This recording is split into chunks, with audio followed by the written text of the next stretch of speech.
تو آدمی کو چاہیے یہ 2 حدیثیں یاد کر لے ہر مرد کو, اور دوستوں میں اس کو بتائے, اس کا بڑا فائدہ ہوتا ہے.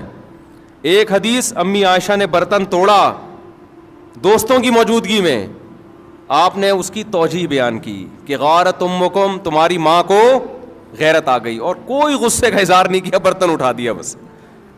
دوسری وہی دعوت والی, عزت کتنی دے رہے ہیں اپنی زوجہ کو. کتنے لوگ ہیں سعودی عرب میں جاب کر رہے ہیں, امریکہ میں جاب کر رہے ہیں, اللہ نے گنجائش بھی دی ہے, بھائی اپنی بیگم کو ساتھ لے کے جاؤ.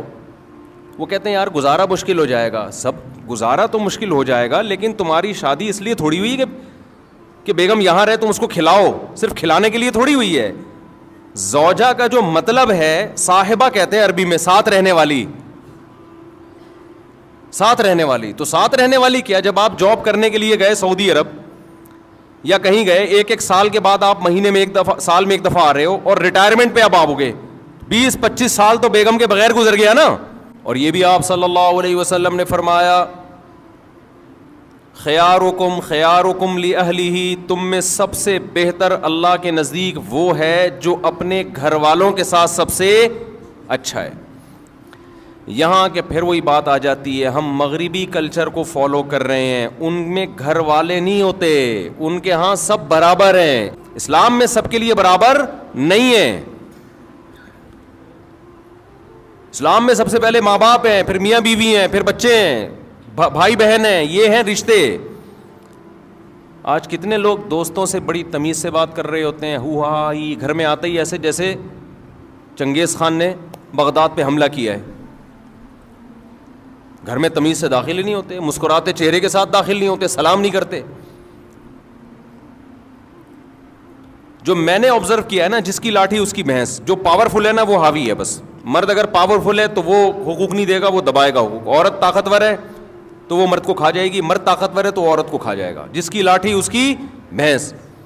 جب اللہ کے خوف سے حقوق ادا ہوتے ہیں, اللہ کی چاہت میں حقوق ادا ہوتے ہیں, تو آپ طاقتور ہو تو بھی حقوق ادا کرو گے, آپ کمزور ہو تو بھی, کیونکہ آپ کو پتہ ہے کہ میں کس کی وجہ سے حقوق ادا کر رہا ہوں, مجھ پر کون ہے, اللہ ہے, میں اس کو راضی کرنے کے لیے کر رہا ہوں.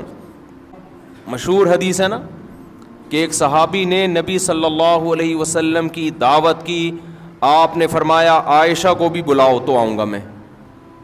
یہ جو ایٹیٹیوڈ ہے, یہ جو رویہ ہے زوجہ کے ساتھ, وہ صحابی بلا رہے ہیں نبی کو, اور آپ کیا کہہ رہے ہیں ساتھ میں کس کو, زوجہ کو بھی بلاؤ. دل صاف تھے لوگوں کے, ان کے پاس اتنی گنجائش نہیں تھی. انہوں نے عرض کیا یا رسول اللہ یہ میں نہیں کر سکتا. آپ نے فرمایا دعوت کیا ہے, کینسل. پھر ان صحابی نے کچھ دنوں بعد دعوت کی, یا رسول اللہ آپ کی دعوت کرنا چاہتا ہوں. آپ نے فرمایا عائشہ کو بھی بلاؤ. صحابہ آپ کا یہ عمل بولو دیکھ رہے تھے, تو سیکھ رہے تھے نا کہ کیسے زوجہ کے ساتھ کیسا رویہ ہوتا ہے. انہوں نے کہا نہیں ہو سکتا. آپ نے فرمایا نہیں جا سکتا. پھر تیسری مرتبہ صحابی نے عرض کیا یا رسول اللہ آپ کی دعوت کرنا چاہتا ہوں. اچھا میرے سے یہ بیان خواتین سنتی ہیں نا, وہ کہتی ہیں ہائے کاش مفتی صاحب کتنے اچھے ہیں, اللہ اپنی بیگموں کے ساتھ کیسے ہوں گے. تو مجھے وہ لطیفہ یاد آتا ہے,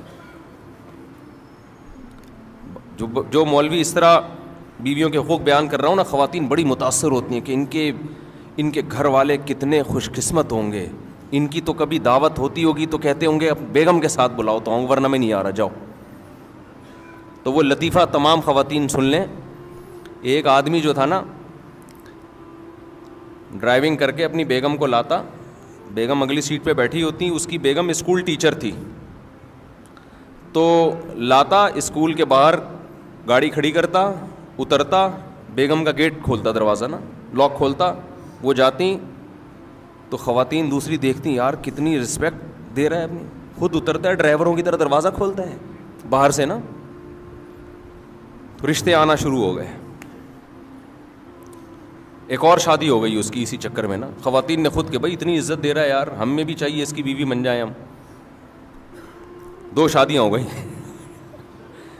پھر بیگم کو, پہلی والی بیگم اسکول ٹیچر تھی, اس کو لے کر آتا, اترتا, باہر سے دروازہ کھولتا, 3 شادیاں ہو گئی بھائی. صحیح ہے نا. وہ بھی گھننا بنا ہوا ہے, بتا نہیں رہا ہے کسی کو اصل کہانی کیا ہے. اس نے کہا ہونے دو, خود سے آ رہا ہے بھائی.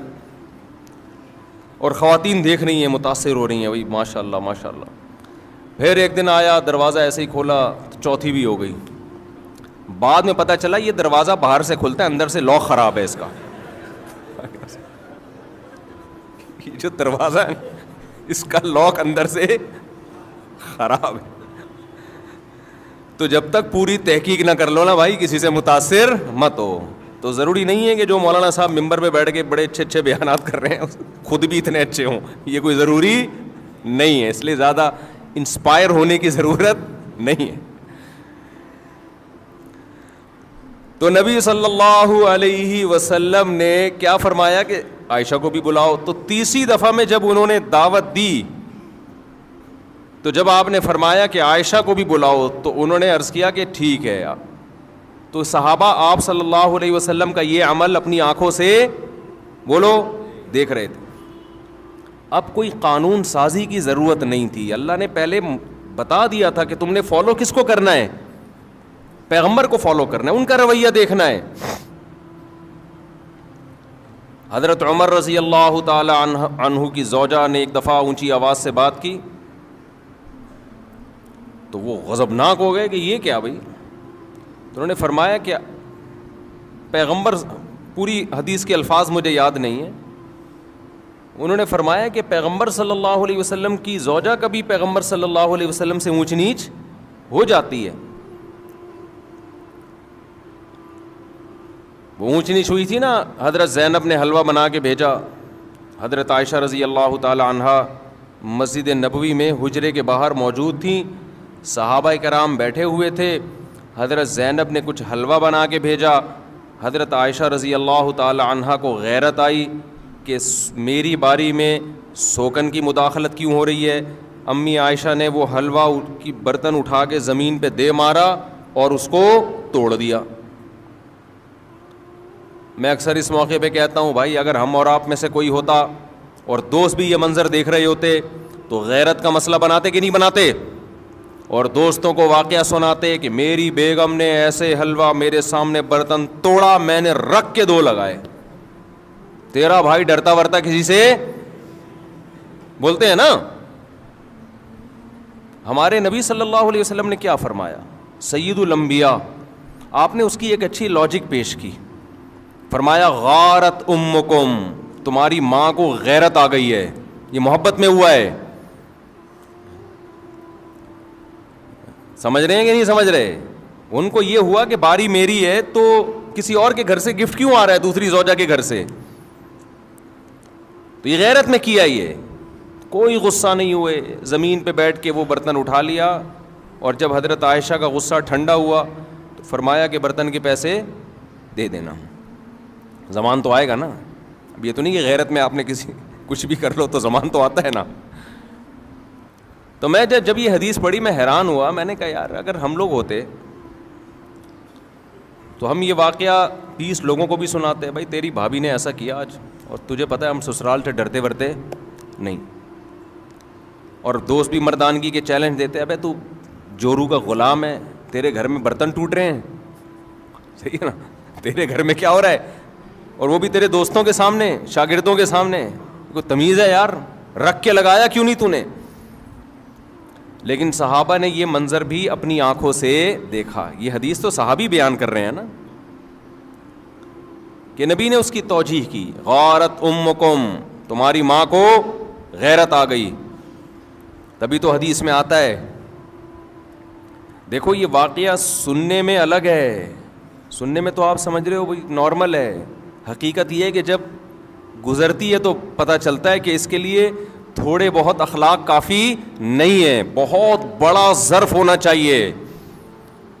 اور خاص طور پر وہ پیغمبر جن کو سب فالو کر رہے ہیں, مقتدا اور رہبر ہیں, جن سے افضل اس کائنات میں اللہ نے کسی کو پیدا کیا نہیں ہے.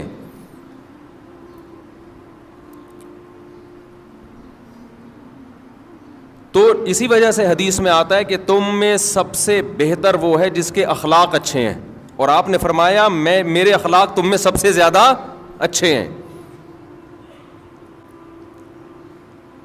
اور یہ بھی آپ صلی اللہ علیہ وسلم نے فرمایا خیارکم خیارکم لأہلہ، تم میں سب سے بہتر اللہ کے نزدیک وہ ہے جو اپنے گھر والوں کے ساتھ سب سے اچھا ہے۔ یہاں کہ پھر وہی بات آ جاتی ہے، ہم مغربی کلچر کو فالو کر رہے ہیں، ان میں گھر والے نہیں ہوتے، ان کے ہاں سب برابر ہیں۔ اسلام ترجیح کس کو دیتا ہے؟ رشتوں کو۔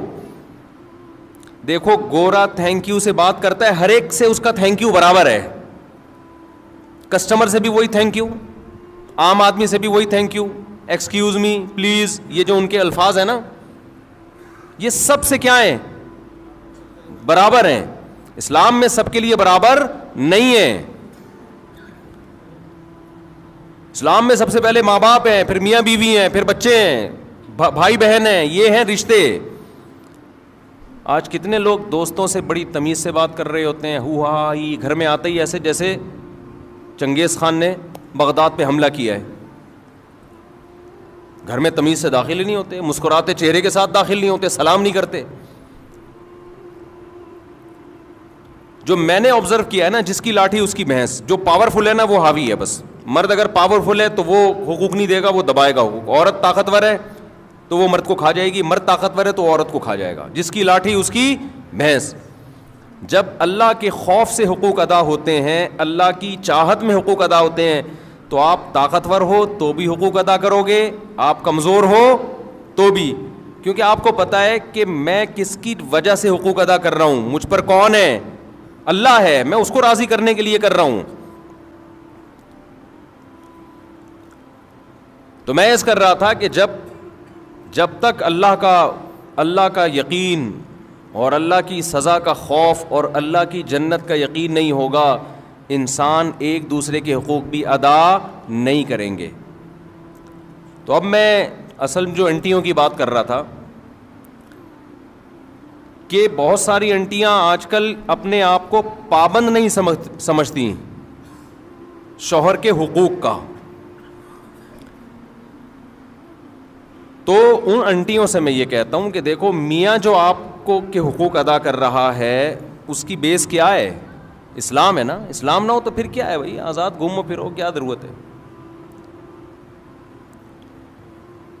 تو آپ بھی ان اسلام کی پابندیوں کو قبول کرو جو اسلام نے آپ کے اوپر لگائی ہیں۔ اور وہ پابندی یہ لگائی ہے کہ سربراہ کون ہے؟ بولو نا، میاں ہے۔ دیکھو جو بات انسان زبان سے بار بار بولتا ہے نا، دل میں اثر کرتی ہے 100%۔ کہتے ہیں کہ جو ماہر نفسیات ڈاکٹروں کے بارے میں سنا کہ ان کی تحقیق ہے کہ جتنے خودکشی کے کیسز آئے ہیں نا، ان میں زیادہ تر وہ لوگ ہیں جو زبان سے کہا کرتے تھے کہ میں خودکشی کر لوں گا۔ جو زبان سے نہیں کہتے وہ کرتے بھی نہیں ہیں۔ اگر آپ زبان سے کہو نا، جیسے بعض خواتین کہہ دیتی ہیں یہ نہیں کیا تو میں خودکشی کر لوں گی، وہ کر بھی لیتی ہیں۔ مرد بعض دفعہ یہ اس کی کوئی خواہش پوری نہیں ہوتی، کہیں رشتہ طے ہوا، شادی نہیں ہو رہی، دھمکیاں دیتا ہے میں خودکشی کر لوں گا، تو آپ سمجھ رہے ہوتے ہیں میں ایسے ہی کہہ رہا ہوں، میں کروں گا نہیں۔ لیکن جب آپ نے یہ کہہ دیا نا ایک دفعہ زبان سے کہ میں خودکشی کر لوں گا، تو خودکشی نہ کرنے کے اگر 100% چانسز تھے نا، تو اب وہ 99% رہ گئے ہیں، 1% چانسز بڑھ گئے ہیں اس ورڈنگ کی وجہ سے جو آپ نے زبان سے بول لو نا، جو زبان سے آپ نے ادا کی ہے، اس کی وجہ سے 1% چانس بڑھ گیا ہے۔ دوبارہ یہ لفظ آپ نے مذاق میں ریپیٹ کیا کہ میں کر لوں گا، تو 2% چانس آپ کے بڑھ گئے ہیں۔ ایسے واقعات ہیں۔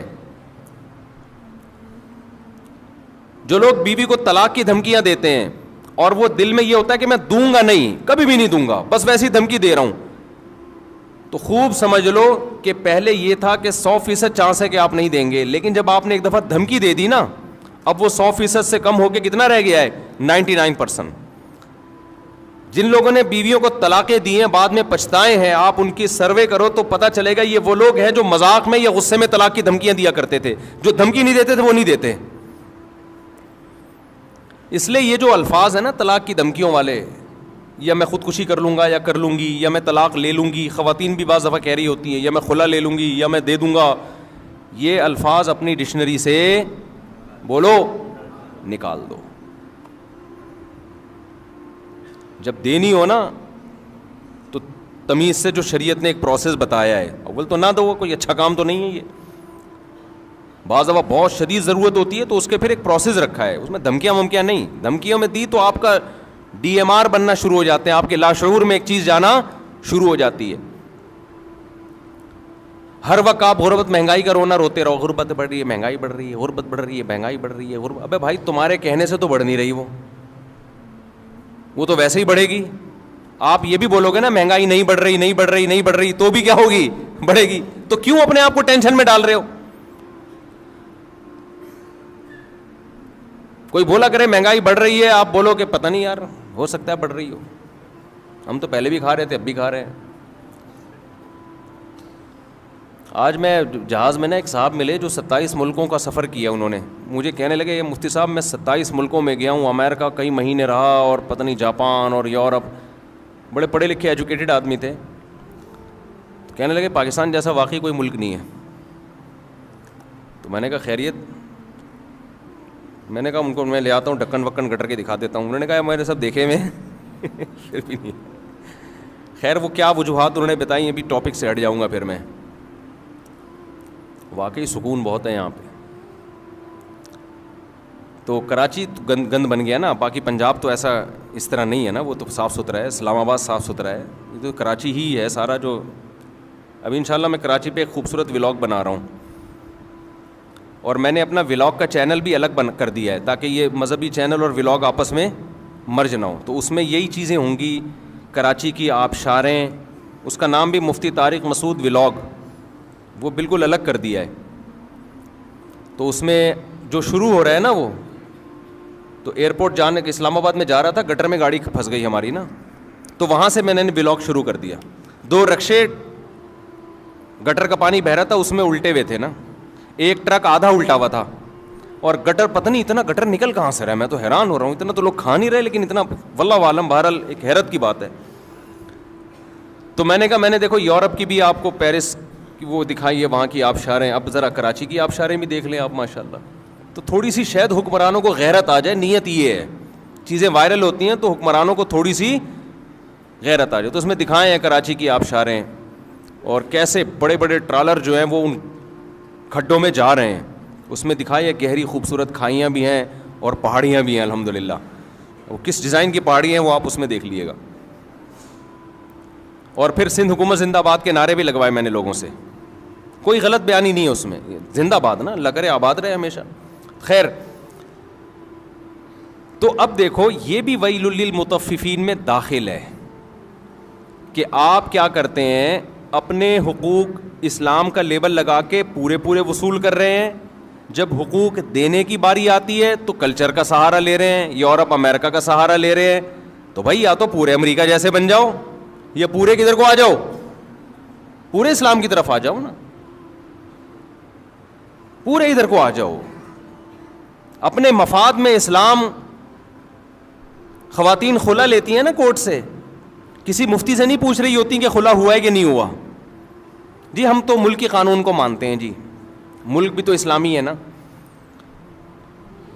لیکن جب اپنا مفاد ہوگا, اپنا کہیں فائدہ ہوگا, تو پھر کس سے رجوع کیا جائے گا؟ مفتیان کرام سے. تو یہ بھی ویل للمطففین میں داخل ہے. اور آج یہ بہت ہو رہا ہے, ماں باپ اولاد میں ہو رہا ہے یہ. اولاد اپنے حقوق لینے کی باری آئے گی, اسلام کی لیبل لگائے گی. جب ابا کے حقوق دینے کی باری آئے گی تو پھر کلچر تو آج کل ابا کو مانتا ہی نہیں ہے. کلچر میں تو ابا اور دوست کیا ہیں, برابر ہیں. ابا تیز لہجے سے بات کریں تو بیٹے کو غصہ آتا ہے. کلچر تو یہی ہے.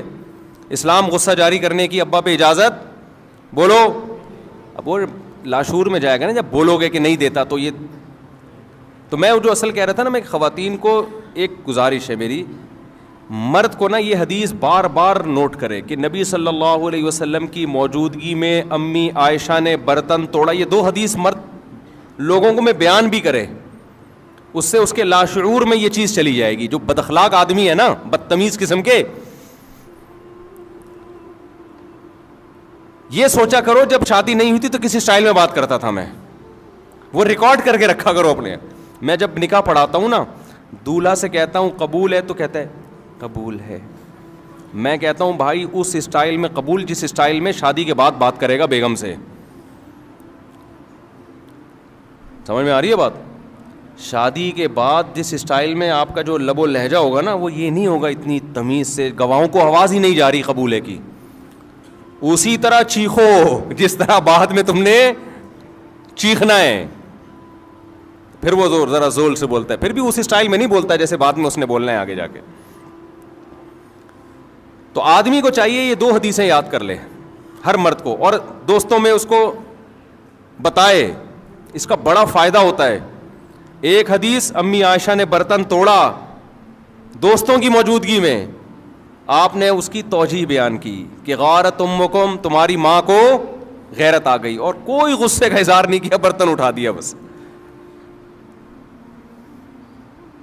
تو یہ جو کہتے ہیں نا رکھ کے, کوئی دوست بیان کر رہا ہوں نا میں نے تو رکھ کے چماٹ لگایا, اچھا وہ آگے یہ نہیں بتا رہا ہوتا پھر کھائے کتنے میں نے, وہ اسکپ کر رہا ہوتا ہے وہ. تو یہ حدیث آگے بتایا کریں. دوسری وہی دعوت والی, عزت کتنی دے رہے ہیں اپنی زوجہ کو. کتنے لوگ ہیں سعودی عرب میں جاب کر رہے ہیں, امریکہ میں جاب کر رہے ہیں, اللہ نے گنجائش بھی دی ہے, بھائی اپنی بیگم کو ساتھ لے کے جاؤ. وہ کہتے ہیں یار گزارا مشکل ہو جائے گا. سب گزارا تو مشکل ہو جائے گا, لیکن تمہاری شادی اس لیے تھوڑی ہوئی کہ بیگم یہاں رہے تم اس کو کھلاؤ, صرف کھلانے کے لیے تھوڑی ہوئی ہے. زوجہ کا جو مطلب ہے, صاحبہ کہتے ہیں عربی میں, ساتھ رہنے والی, ساتھ رہنے والی. تو ساتھ رہنے والی کیا, جب آپ جاب کرنے کے لیے گئے سعودی عرب یا کہیں گئے, ایک سال کے بعد آپ مہینے میں ایک دفعہ, سال میں ایک دفعہ آ رہے ہو, اور ریٹائرمنٹ پہ اب آؤ گے, 20-25 سال تو بیگم کے بغیر گزر گیا نا. تو یہ صاحبہ کہاں سے ہو گئی؟ صاحبہ کہتے ہیں ساتھ رہنے والی. کوئی بہت ہی غریب ہو بیچارہ نہیں افورڈ کر سکتا, اس کے احکام الگ ہیں, لیکن نارملی ایسا نہیں ہوتا اور نہیں ہونا چاہیے. اللہ کا خوف پیدا کرنا چاہیے. جہاں جا رہے ہو, شریف آدمی ویسے بھی کوشش کرتا ہے کہ بیگم ساتھ ہو, کیونکہ وہ ریموٹ کنٹرول کی طرح آپ پہ نظر رکھتی ہے, لہذا کوشش ہوتی ہے عزت دار لوگوں کی بیگم کو ساتھ لے کے جاؤ. دوسرا یہ حدیث جو میں نے بتائی نا, 2 حدیثیں, یہ اگر آپ آگے نقل کریں گے نا تو اپنے حالات شاید کچھ سیٹنگ پہ آ جائیں. اور خواتین کو پتہ ہے کیا سوچنا چاہیے, عورت کو یہ حدیث بار بار, قرآن کی آیت الرجال قوامون علی النساء, اللہ نے سربراہ کس کو بنایا ہے؟ مرد کو. سر کا تاج کس کو بنایا ہے؟ مرد کو بنایا. آقا کس کو بنایا ہے؟ عورت مرد کی غلام نہیں ہوتی, ماتحت ہوتی ہے. غلام اور ماتحت میں فرق ہے. دیکھو آپ آفس میں ہوتے ہو, آپ کا ایک باس ہوتا ہے, آپ اس باس کے غلام نہیں ہوتے, لیکن کیا ہوتے ہو؟ ماتحت ہو. صدر, وزیر اعظم, ہم ان کے غلام نہیں ہیں, لیکن ماتحت ہیں یا نہیں ہیں؟ ماتحت کی کام ہوتا ہے, ایک جو سربراہ ہے اس کو عزت دینا, نمبر 2 اس کی اطاعت کرنا. ہر چیز میں رکاوٹ, ہر چیز میں رکاوٹ. کوئی بات میاں کرے فوراً اس کے, ایک آدمی نے کہا میں نے اپنی بچی کی شادی کرنی تھی, ایک رشتہ آیا, مجھے پتا تھا میں بولوں گا تو بیگم میری مخالفت بولے گی, یہاں نہیں کرنی میں نے. تو کہہ رہے میں نے کسی کو بھیج کے بیگم سے کہلوایا کہ اس کا اچھا رشتہ آیا ہوا ہے, لیکن اس کے تمہارے میاں نہیں مان رہے. تو وہ مان گئی فوراً. یہ سچی مچی کا واقعہ ہے, وہ مان گئی. اور میاں گھننا بن گیا, نہیں یہاں نہیں کرنا, مجھے یہ بالکل پسند نہیں ہے, میں نہیں کر سکتا یہاں پہ. اور یہ ابھی کیا بتاؤں, یہ گیم بھی میں نے ہی سکھایا تھا اس کو, کیا شرمانا آپ سے. یہ طریقہ بھی کس نے سکھایا تھا؟ میاں کو. میں نے, مجھے ان دونوں کے حالات پتہ تھے کہ ان میاں بیوی میں نا ہمیشہ ایک دوسرے کے 180 ڈگری پہ چل رہے ہوتے ہیں, اس چکر میں بچی کا بیڑا غرق ہو جائے گا. تو اچھا رشتہ آیا, میاں نے کہا یار میری بیگم, میں بولوں گا نا وہ بولے گی نہیں. وہ کہہ رہی ہے یہ تو بیوقوف آدمی پتہ نہیں کون سا رشتہ اٹھا کے لے آیا. بعض عورتیں یہ بھی سمجھتی ہیں کہ مرد جب گھر میں بچی کی جلدی شادی کرتا ہے تو گویا وہ اپنی جان چھڑانا چاہ رہا ہے. یہ بہت غلط سوچ ہے. بعض دفعہ باپ چاہ رہا ہوتا ہے کہ بچی کا اچھا رشتہ آیا ہے, ابھی کم عمر ہے لیکن کر دو, اچھا رشتہ ہاتھ سے نکل جائے گا. اس میں خواتین یہ لیبل لگا رہی ہوتی ہیں کہ گویا جان چھڑانا چاہ رہے ہیں بیٹی سے. یہ بہت خطرناک تانا ہوتا ہے مرد کے لیے. کوئی مرد اپنی بیٹی سے جان نہیں چھڑانا چاہتا, وہ اس کے مستقبل کے لیے قربانی دے رہا ہوتا ہے. اب اس کے گھر میں بھی ایسا ہی کہ وہ بیگم تانا دے, جب بھی کوئی رشتہ آئے تو بیگم تانا دیتی ہے جان چھڑانا چاہ رہے ہیں. تو میں نے اس کو یہ طریقہ بتایا, میں نے کہا آپ کسی خاتون کو بھیجو اور آپ بولو یہ مجھے بالکل قبول نہیں ہے رشتہ, ابھی بچی کی عمر کیا ہے, ایسی باتیں کرو. تو ہو گئی شادی, صحیح ہے نا, اور اللہ کا شکر ہے کامیاب شادی بھی. تو خواتین اگر زبان سے یہ لفظ بار بار بولتی رہیں نا, اب آپ لوگ سب لوگ یہ ہر بار استعمال نہ کریں جا کے, ہر ایک کے ایک جیسے حالات نہیں ہوتے کہ بیگم میں دوسری شادی بالکل بھی نہیں کروں گا. پتہ چلا آپ نے کہا کہ اب ایسا ہوگا نا, بیگم کہے گی نہیں تم تو کرو گے. اب آپ نے کہہ دیا نا نہیں کروں گا, وہ کہے گی میں یہی سننا چاہ رہی تھی آپ سے, اور مجھے ویسے بھی یقین ہے کہ آپ بالکل بھی نہیں کریں گے. آپ کہو گے یار ہماری ساری پالیسی کیا ہو گئی, مفتی صاحب نے برباد کر دی. تو ہر جگہ ہر چیز چلنے کی نہیں ہے. لیکن بعض ہوتا ہے, بعض گھروں میں ایک دوسرے کے ہمیشہ الٹا چل رہے ہوتے ہیں, ایسی نفرتیں پھیل چکی ہوتی ہیں, بدگمانیاں. تو اس کا پھر طریقہ یہ ہوتا ہے. تو عورت کو چاہیے, جیسے مرد کو چاہیے نہیں یہ 2 حدیثیں بیان کرتا رہے, تو عورت کو چاہیے زبان سے نا 1 دفعہ صبح 100 دفعہ تسبیح اور شام کو 100 دفعہ کہ سربراہ گھر کا کون ہے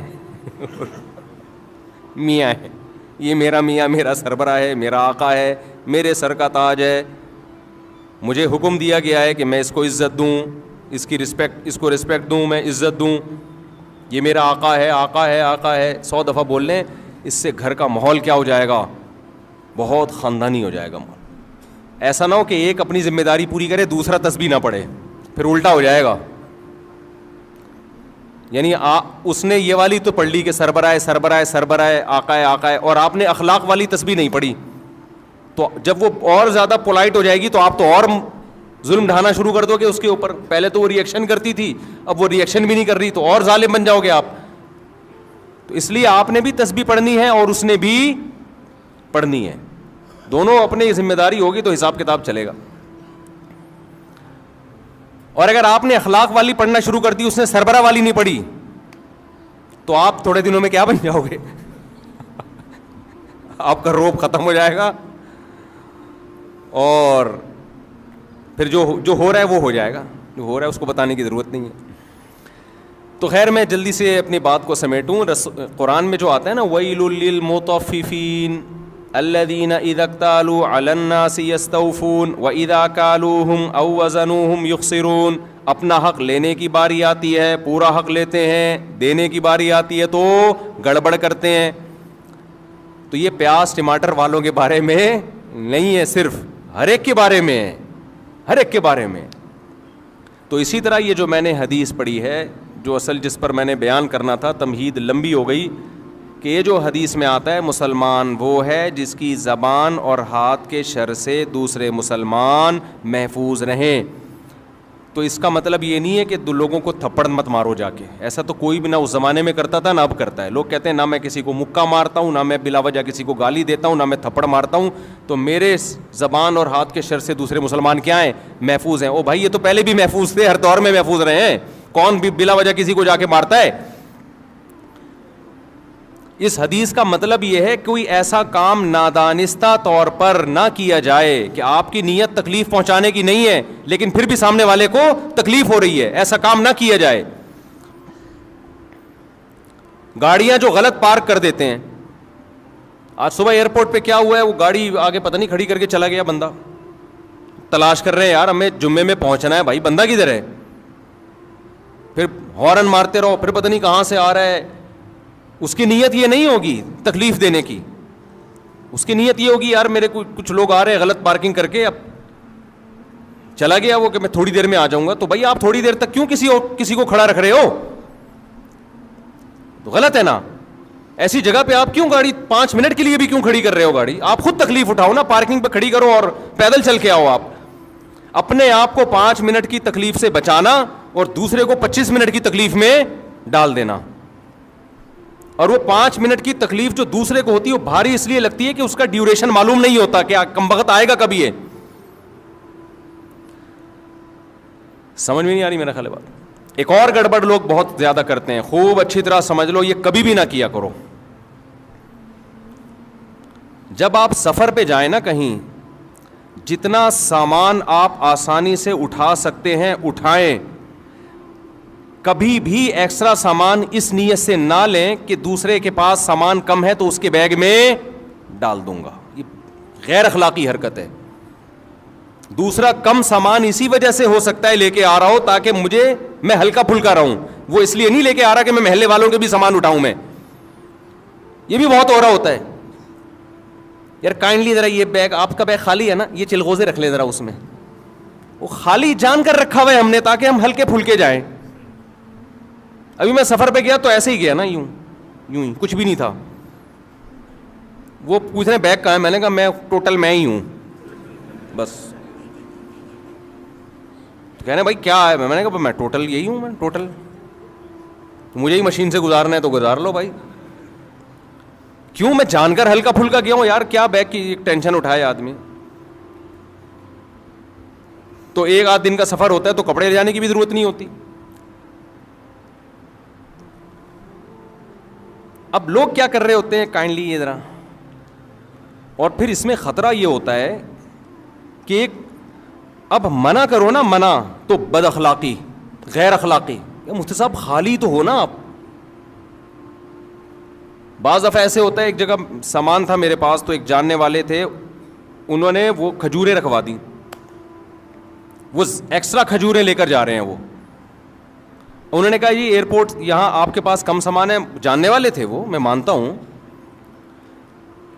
اب وہ قصہ پرانا ہو گیا, ان کو نہیں پتا چلے گا. انہوں نے کیا کیا, کھجوریں رکھوا دیں کہ جی آپ کے پاس سامان کم ہے, مجھے 20 کلو یا پتہ نہیں 30 کلو سے زیادہ کی اجازت نہیں, آپ یہ سامان رکھ لیں ہم, اور آگے جب گزر جائیں گے تو مجھے واپس کر دیے گا. میرے دماغ میں وسوسے آ رہے ہیں کہ کھجور ہی ہے, کوئی ہیروئن چرس تو نہیں ہے اس کے اندر. اس قدر ذہنی کوفت مجھے شروع ہوئی ہے نا. شروع میں تو میں نے رکھ لی, مجھے ناگوار تو گزرا. بھائی کیوں آپ ایسی چیز لے کر آ رہے ہو کہ جو خالی ملے گا اس کو پہنا دو گے. اب تعلق بھی ہے, منع کیسے کریں یار, یہاں سے وہاں تک ہی تو لے کے جانا ہے نا. منع کریں گے یار مفتی صاحب ممبر پہ بیان تو بڑے اخلاق اور انسانیت کی خدمت, اور یہاں یہ حرکت کر رہے ہیں آپ. تو مجھے یہ چرس ہیروئن کی طرف تو دماغ نہیں گیا, لیکن میرا ذہن اس طرف چلا گیا کہ میں نے کہا رکھ لیتے ہیں. مجھے غصہ تو آیا لیکن میں نے رکھ لی. لیکن پھر میرے دماغ میں وسوسے آنا, چرس ہیروئن نہیں, کوئی بھی غیر قانونی چیز ہو سکتی ہے. سعودی عرب سے چرس لانا تو آسان نہیں ہے, لے جانا ہی ناممکن ہے, تو لانا کہاں سے ہوگا. لیکن کچھ بھی ہو سکتا ہے. 1% بھی چانس ہو تو ٹینشن دینے کے لیے بولو کافی ہے یہ. خیر وہ پار ہوا, پھر انہوں نے مجھ سے معذرت بھی کی, میں معذرت چاہتا ہوں. میں نے کہا آپ نے معذرت تو کر لی لیکن یہ حرکت ٹھیک نہیں ہے, بالکل غلط حرکت ہے. یہ معذرت کیا, سوری کرنے سے تھپڑ مارو پھر بولو سوری. تبلیغ میں لوگ نکلتے ہیں, یہ دیکھا گیا ہے یار, وہ امیر صاحب آپ کا بیگ خالی ہے نا, یہ میرے چلغوزے رکھ لیں اس میں. غیر اخلاقی حرکت ہے. آپ کو پتہ نہیں ہے کہ وہ دل سے رکھ رہا ہے یا وہ ٹینشن میں. بعض دفعہ بیگ میں جگہ خالی ہوتی ہے, انسان اس لیے خالی رکھتا ہے کہ وزن ہلکا ہو. وہ اس لیے تھوڑی رکھتا ہے کہ تو زیادہ لے آنا. میں ایک دفعہ بیرون ملک جا رہا ہے, ایئرپورٹ پہ جاننے والے مل گئے, کراچی ایئرپورٹ پہ, بہت پرانے تھے, قریبی تھے. انہوں نے دیکھا مفتی صاحب ہلکے پھلکے جا رہے ہیں نا, ان کو اچھا نہیں لگا بالکل. میں انہوں نے کیا کیا, کچھ چیزیں, میں وہ چیزیں بتاؤں گا تو وہ سمجھ جائیں گے میری بات ہو رہی ہے نا.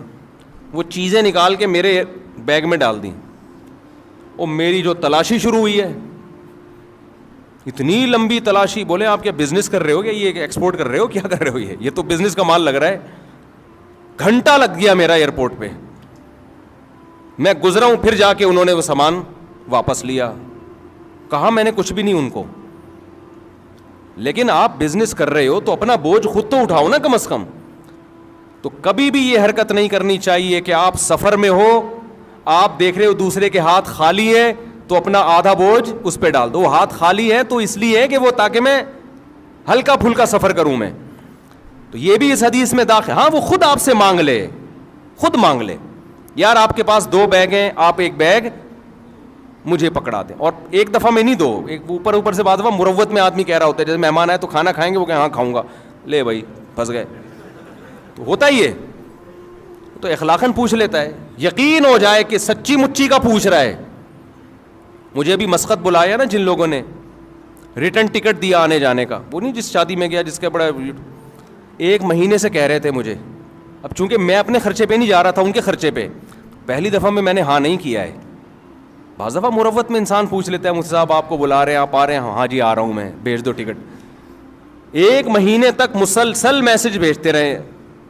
پھر مجھے یقین ہوا کہ بھائی واقعی یہ سچی مچی میں ہی چاہ رہے ہیں آنا. پھر میں نے اوکے کیا, ہاں بھی ٹھیک ہے.